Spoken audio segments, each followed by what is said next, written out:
Alors, je m'appelle Nolan Martin, j'ai 18 ans.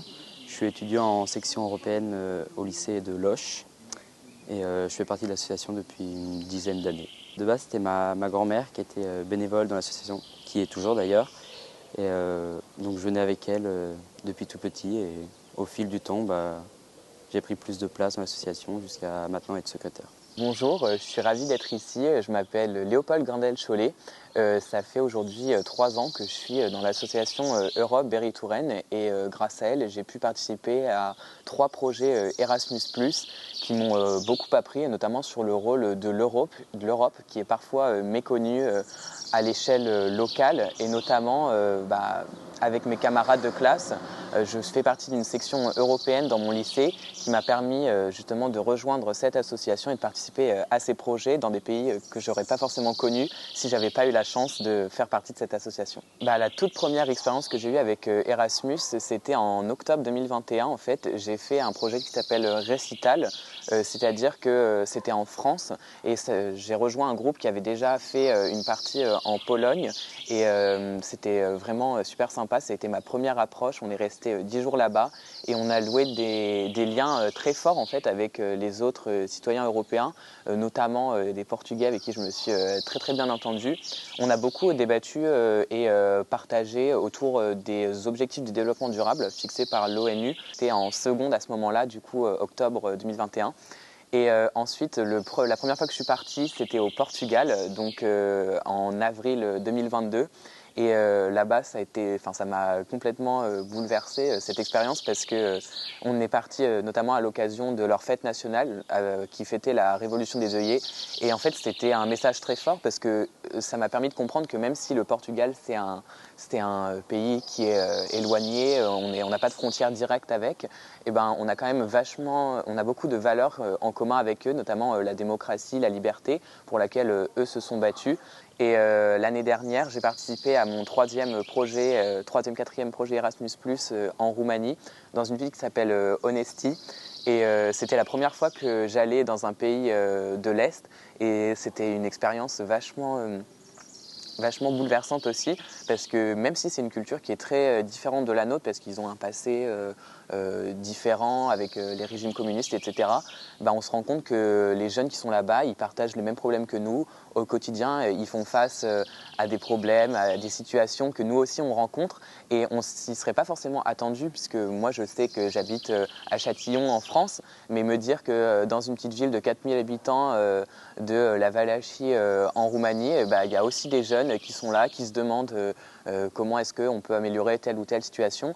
Et il me semble que l'Union européenne, elle a un peu ce rôle de servir de levier pour essayer de mener des actions. En fait, on a les outils et maintenant c'est à nous de les prendre en main pour essayer de régler au mieux les problèmes, et on peut tous avancer ensemble si on transcende un peu les frontières nationales.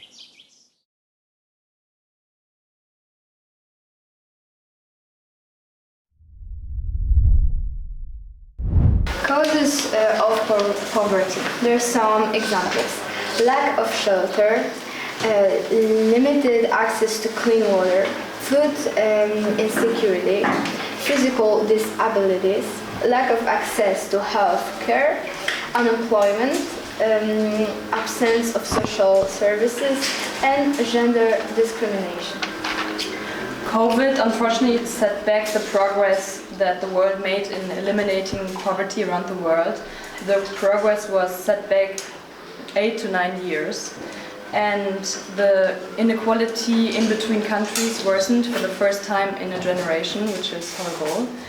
And the people that got hit by COVID the most were already poor people, because they were in informal employment, or they couldn't afford to pay anyone for domestic labor, so they couldn't work because they had to stay home with their children. So it really worsened the situation.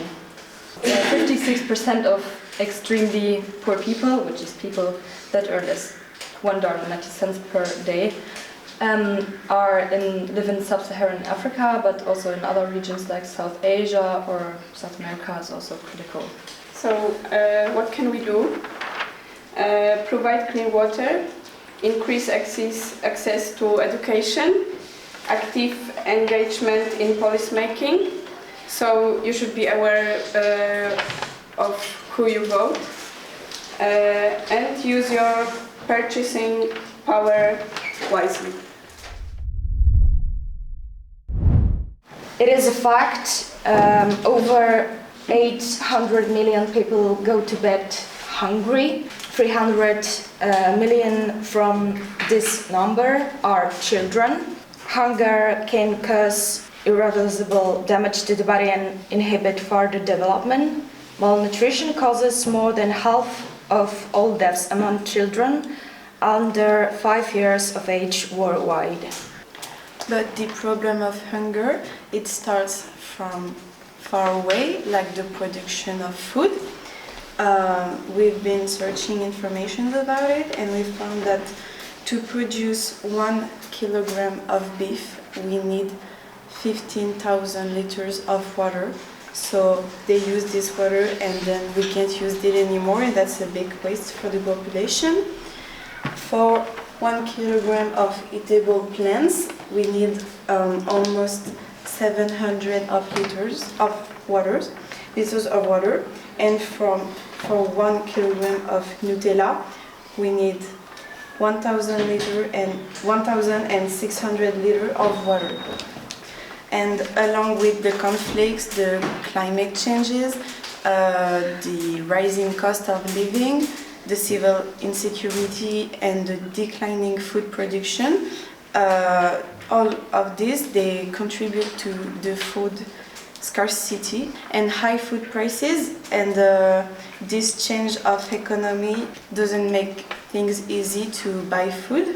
And there are prognoses for 2030 that there will still be about 600 million hungry people on Earth, and people experiencing moderate food insecurity are typically unable to eat healthy, balanced diet on a regular basis because of their income and other resource problems. So hunger and malnutrition means less productive individuals, and the people have no energy to improve themselves. And yeah, so from social protection to safeguard safe and nutritious food especially, for children we need to transform our food system globally, and that means to buy regional and seasonal, and to achieve a more inclusive and sustainable world. We need to work on our economy also, because a world with zero hunger can positively impact our economy, our health, our education, our equality, and also the social development. Our topic is health and well-being, and here we have brought you 12 sources of health and well-being from our experience. Yeah, we also wanted to include like a screen time limitation, because we are young people, we use our cell phones very often, but we are smart, we know how to like use them properly, like that we can't just stay on our phones all night, we need to sleep. But younger people don't know that, they just think that everything's gonna be fine with that. So it is very like important to understand that phones are very addicting, and you need to like limitate the screen time of it. Sleep hygiene, which means that it's good to go to sleep pretty much at the same time and wake up at the same time. And also, when you see both the sunrise and the sunset, it really helps for your body inner processes and also for mental health. Also, healthy food. So like no junk food, no food that contains a lot of oil, because it's very bad for your physical health, and we don't want that. And actually, if you eat food like with a lot of oil, you can die like earlier. So yeah, we need to like talk about food more, I think, because at school like my classmates don't know much about it. So I think it's important to talk about it too. Social circle. Here we draw something like European flag with the stars, but instead of stars there are people, because each of us is a star. And it's really important what people surround you in your everyday. So it's good to get rid of all the toxic people, whatever, and try to stick with the ones who support you and make you feel light and motivated. So the first three targets are basically all free education. Pre-primary, primary and secondary will be free, and the higher education will be more affordable. Everyone, whether you're poor or rich, everyone could get the same knowledge and education. Okay, so another one is to increase the number of people with relevant skills for financial success. It doesn't mean that everyone will be rich, but it just means a higher amount of people that have the education to have a decent job and gain decent money, so it's less unemployment. So the next one is eliminate all discrimination in education. Everybody deserves knowledge, no matter your gender. If you have a disability, everyone should have an education. Yes, and on top of that, they want to build and create or upgrade more safer learning spaces. That means that also beside the discrimination, that for all different kind of genders, if you're having kids, anti-racist projects, so that everyone is able to learn in an environment where they are safe, where there is no violence, and where they can develop no matter where they're from or what kind of starting point they had in life. Yes. Yep. So education for sustainable development ensures that all learners acquire the necessary knowledge to promote sustainable development, so that today's actions can make a better plan for tomorrow. Another goal is that by 2030 they want to increase the literacy and numeracy within the population. So it means that all young people learn how to read and write and calculate, and also to increase the number of adults and old people that can do that worldwide. So, and the last target is expand higher education scholarships and increase the supplies for more qualified teachers. So in developing countries there will be more higher education schools and more qualified teachers. And they would get more advanced and fun ways to teach students with their new supplies. And the scholarships are for getting a chance to learn for free. Gender equality is, it means that the rights, responsibilities, as well as opportunities of individuals will not depend on whether they're male or a female. So what we have to do as a society is achieve gender equality and empower all women and girls. So the world is not on track to reach this goal, and we have some statistics. So the first one is like in 2000, the women's salaries were 28% lower than the male salaries, and in 2019, women's salaries were 22% lower than the men's salaries. In 2015, women had only 27.2% of management positions, and in 2021, women only had 28.2% of management positions. And in 2016, 21% of young women were married in their childhood, and in 2022, 19% of young women were married in their childhood. Okay, so the targets defined to put an end to the discrimination and violence against women and girls and achieve its empowerment concerned this fight against this discrimination and violence, and also the access of women to leadership and decision-making positions, and universal access to sexual and reproductive rights. Okay, so we will talk about clean water and sanitation. You know, water is very important in all the world, but there are some problems. So there are three important goals. The first one is don't waste water. The second one is reduce water pollution. And the third one is free access to drinking water and spread sanitation. And we found some solution for each point. For the first one, so for don't waste water, a solution could be using water sparingly. For example, take short showers, because you know water is limited. And for the second one, so reduce water pollution, we have to be careful with waste. For example, we can't drain products down the toilet because, you know, it diminishes the water supply. And for our third point, which is free access to drinking water and spreading sanitation. For free access to drinking water, some solutions could be putting up public standpipes, collecting rainwater, and setting up protected springs. And for spreading sanitation, we could use advertisement or associations to spread this information to the world. The first target is universal access to modern energy. This may raise the question of why. Well, first of all the sources of energy are harmful to nature as they release more CO2. They're also harmful to human health. There have been made studies that prove that women who cook inside whilst using coal or wood are of worse health than women who cook with modern sources of energy.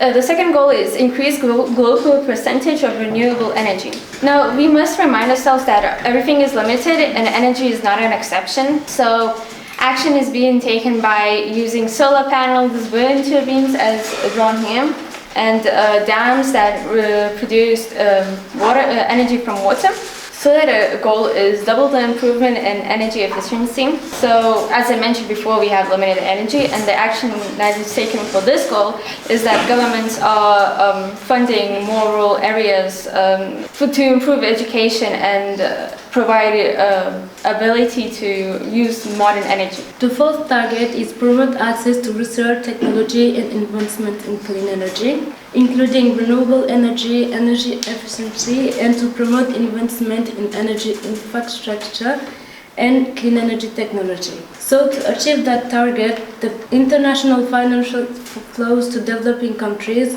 in support of clean energy research and development, and also in renewable energy production, including hybrid systems. And finally, the last target is expand and upgrade energy services for developing countries. And we know that some developing countries can afford new energy. So to help them, we can expand infrastructure and update technology for supplying modern and sustainable energy services for all in developing countries. The goal is to promote sustained, inclusive and sustainable economic growth, full and productive employment, and decent work for all. And there are a few targets. So one of them is sustainable economic growth. So sustained per capita economic growth is accordance with national circumstances, and in particular at least 7% gross domestic growth per annum in the least developed countries. Another target is innovate and upgrade for economic productivity, which basically means that by 2030 we would like to achieve the highest level of economic productivity by diversification or innovation. Another one of the targets is full employment and equal pay, which basically means that we want all women and all men to be equally paid and employed, also the youth and the disabled people. Then support job creation. In the longer way, it is promote policies to support job creation and growing enterprise. So a few of the goals are to create more workspaces for maybe young adults or teenagers so they can work, and help with work for older people. Also, we can promote develop-oriented policies that support productive activities, decent job creation, creativity, and innovation. Next one is improving resource efficiency in consumption and production. And another one is end modern slavery tracking and child labor. And we have to take immediate and effective measures to eradicate forced labor and modern slavery. Yeah, and the last target is promote youth employment, education and training, which basically means that we would like to reduce the proportions of not employed, not trained or educated youth. just so it's produced and more people will have workplace and everything.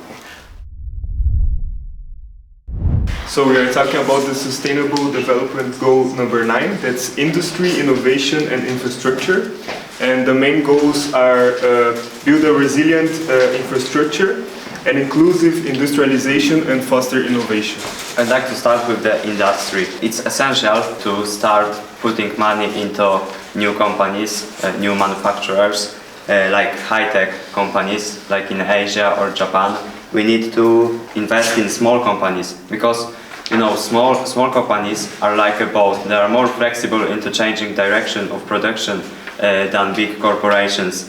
And we can measure our progress by a percentage of manufacturing in GDP and a percentage of people employed in manufacturers. Innovation.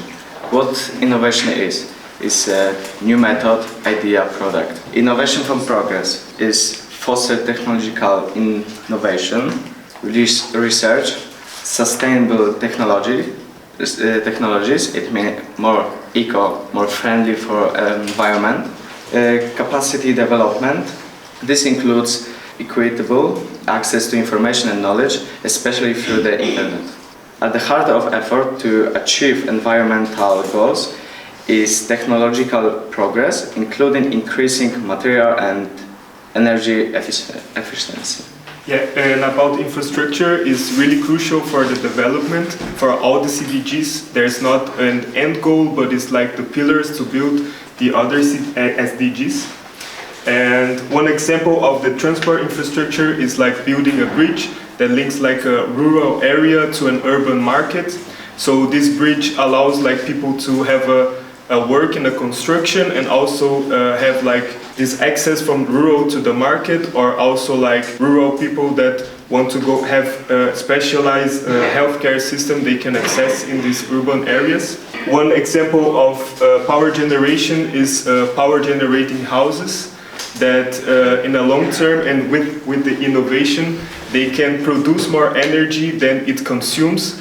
And the last one, clean energy, of course, like mass transportation system that don't independ from only one car or fossil fuels, but like really a broad transportation system.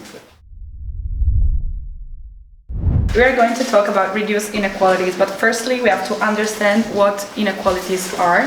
Inequalities are generally and usually based on sex, sexual orientation, gender, religion, ethnicity. In fact, inequality threatens long-term economic and social development, and we cannot achieve a real sustainable development if there are people and persons that get different opportunities. So talking about discrimination is very important because we have the urgent need to find solutions, to find measures to tackle any kind of discrimination, treatment or hate speech. So it's really important to talk about this topic, especially in these times, because before COVID, the incomes of poorest 40% of the people were getting better in many countries, growing faster than the average for the whole country. It's really crucial to discuss reducing inequalities because it affects many aspects in society, including education, growing population growth, and poverty. And it's important how we can reduce inequality.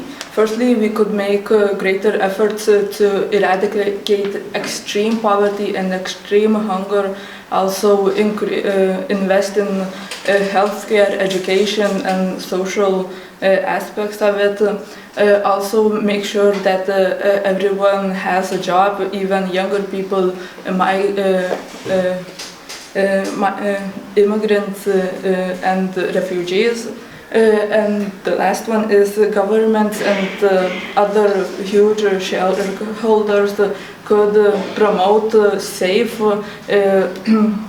safe, regular and well-planned migrations for people that are living in a war or just don't have the opportunities to live well in their countries. They could make well-planned policies to smoothly move people to other countries. The goal is to make cities and human settlements inclusive, safe, resilient and sustainable. So the first target, safe and affordable housing. The target means that everyone has a right to have a house. And to reach this target, we can volunteer in slums. Second target is affordable and sustainable transport systems, which need to be available to and used by everyone. To help reach this target, we can commute in sustainable ways, like using the bus or the bike. So the third target, inclusive and sustainable organization. To reach this target, we need to make cities that are safe for everyone and environmentally friendly. Fourth target is to protect the world's cultural and natural heritage. The fifth target, reduce the adverse effects of natural disasters. We can help reduce the adverse effects of natural disasters by donating to people who have been involved in disasters. The sixth target is to reduce the environmental impact of cities, and this is about taking care of waste, air quality, and public space. So the seventh target, provide access to safe and inclusive and green spaces. This target is about that we need to make parks and public places more accessible for people. The eighth target is to build strong national and regional development planning, and it's about the connection of all organizations and transport, including those in rural areas. The ninth target, implement policies for inclusion, resource efficiency and disaster risk reduction. To do this, make sure you vote for people who care about this. The last target is to support the least developed countries in sustainable and resilient building. We can support this and the other goals by voting for people that have these matters at heart, donating and staying informed. So our goal is responsible consumption and production. Overconsumption is a big problem. You shouldn't buy things you don't need. Before buying something, you should always think if you really need it. There are many examples of this in everyday life, but the most basic one could be like your wardrobe. So yeah, we show that you should choose this and not that. You shouldn't support like fast fashion and don't buy like cheap products that you're not going to use many times. Like you will throw it out after a few times. So buy like practical things you are definitely going to wear, and yes. Okay, recently people have started buying more and more things to satisfy their needs. One of the healthy ways to buy things is to get them from a second-hand store.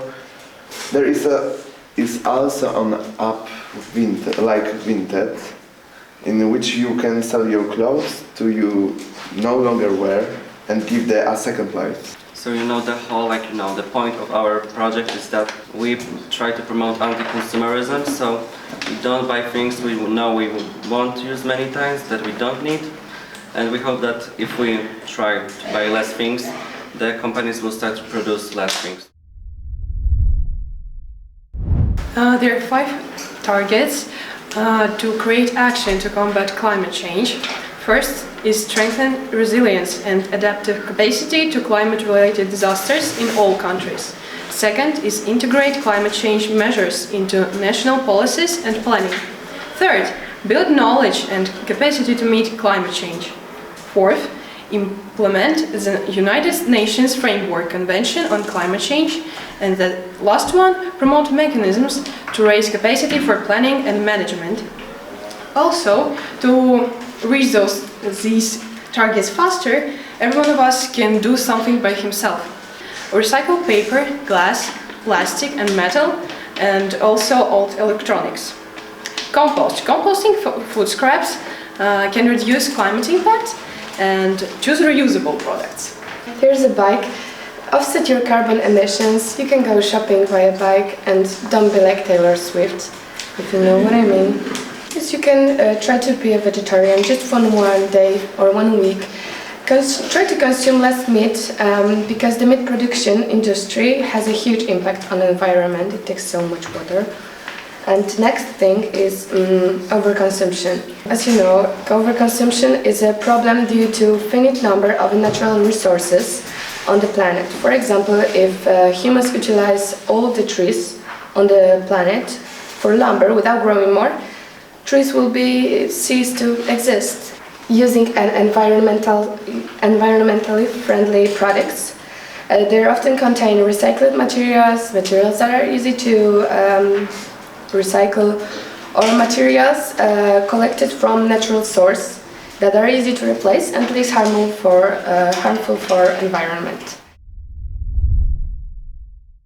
Pacific Trash Vortex is one of the symbols of our bad action on the world. So today we will see how we can reduce our impact in the ocean. One of the biggest problems of the plastic and the ocean is the water pollution in the ocean. So to reduce our impact, we can use more biodegradable materials and increase the number of boats which collect trashes spread it into water. Another problem is the intensive fishing. The Mediterranean Sea is the most overfishing area. Over the past 50 years, the population of fish dropped in this area, and the overpopulation in the coast happened. For this, we propose to create labels and association in order to know where we can buy the fish, to leading into economical change for big corporations become responsible for this phenomenon. We can buy fresh fish from the local markets. One of the many problems in life below water is the ocean acidification. And we know how global warming affects our planet, but we also have to know that not only the land is affected by global warming, but also the sea. And this happens because of CO2 released into the air. Factories produce many CO2, and this CO2 lands into the water and creates chemical reaction with H2O, so with water. And this alters the pH level of the water and causing fish and many ecosystems below water to die. In order to solve or try to solve this problem, government and corporations should invest in new technologies and also technology that we already have, such as renewable energies, so aeolic energy, hydroelectric energy, and also solar energy. And we also have to raise awareness about this chemical process in schools and our education centers, because it's not something very obvious. And all these infos about CO2 pollution could be found in the Ocean Foundation website. We're going to talk about the 15th Sustainable Development Goal, which is life on land. Keeping the terrestrial life unharmed is pretty important, and we are also a part of the ecosystem. In the ecosystem, every organism is somehow related to another, and so when it disappears, it may cause a chain reaction that is ultimately harmful for many other. For instance, bees. If the bees they go extinct, many of the plants may also go extinct, because bees are pretty important for their spreading the seeds of plants. So then we have the fight against desertification and the reforestation. The desertification is caused by human activity or climate changes, and it causes the losses of natural habitats and the losses of biodiversity. We can fight it with reforestation, which are represented in some of these drawings. The Sustainable Development Goal, it's crucial for the human well-being because it can give us things just as climate regulation or water purification, and it can ensure the life and the economy on the planet. Okay, so we are going to tell you about Sustainability Development Goal 16, which is peace, justice, and strong institutions. This goal is about promoting peaceful and inclusive societies, providing access to justice for all, building effective, accountable, and inclusive institutions at all levels. So we think that people everywhere should feel free from fear at all forms of violence and feel safe as they go on about their lives, whatever is their ethnicity, faith, or sexual orientation. Alarmingly, the year 2022 witnessed more than 50% increase in conflict-related civilian deaths, the first since the adoption of Agenda 2030, largely due to the war in Ukraine.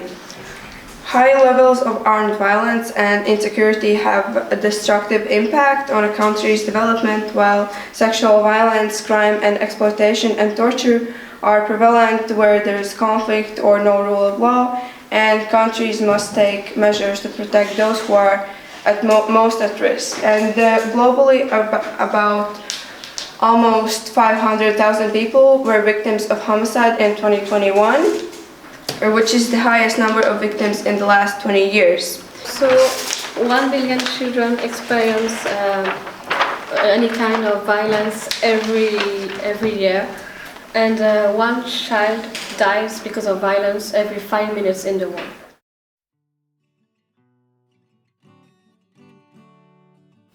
I think it's a great experience, and you're not only getting to know other people, other countries, but you're finding yourself in this project, and it's very nice.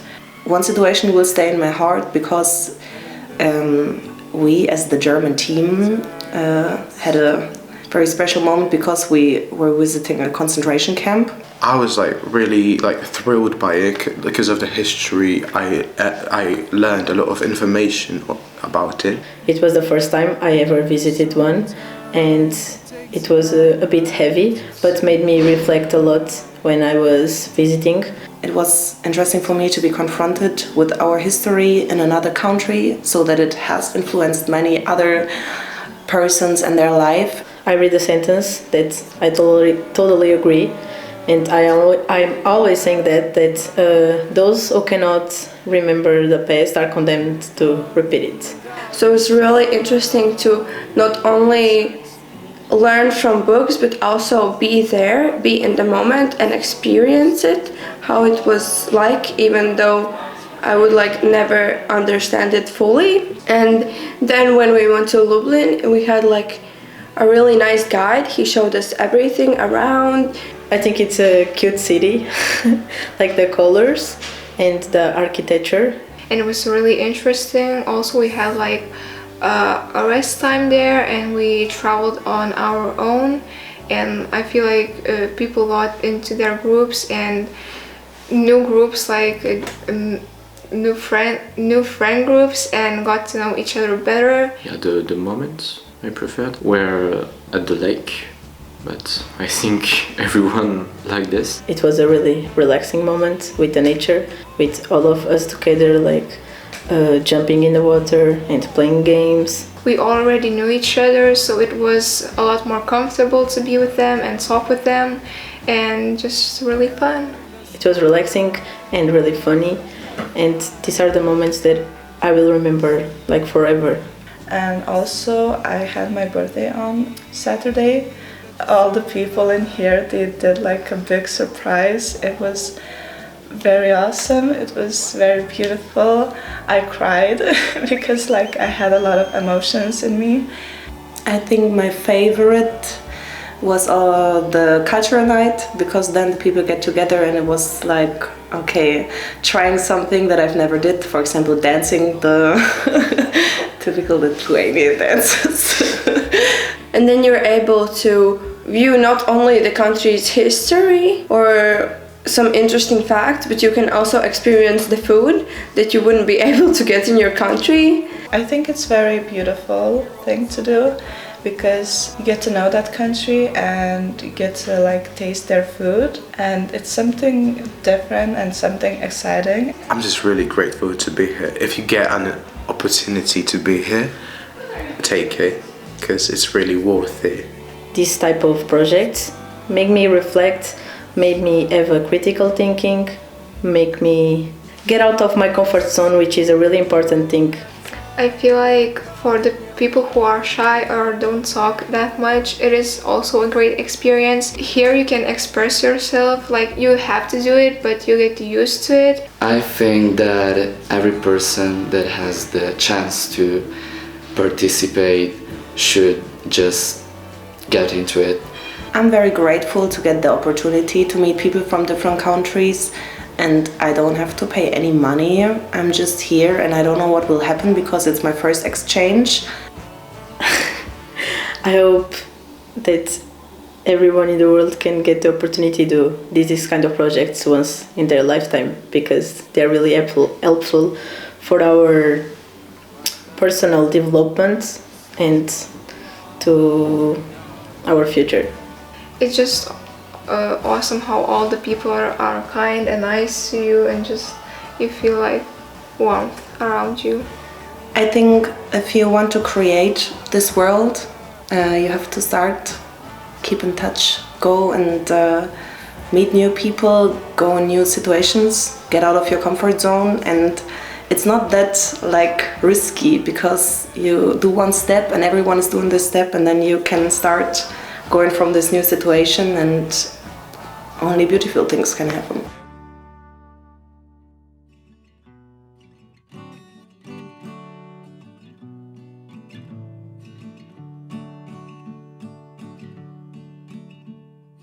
Where are the dreams we've had and the shit we've made, and the fear that tied us to the bed?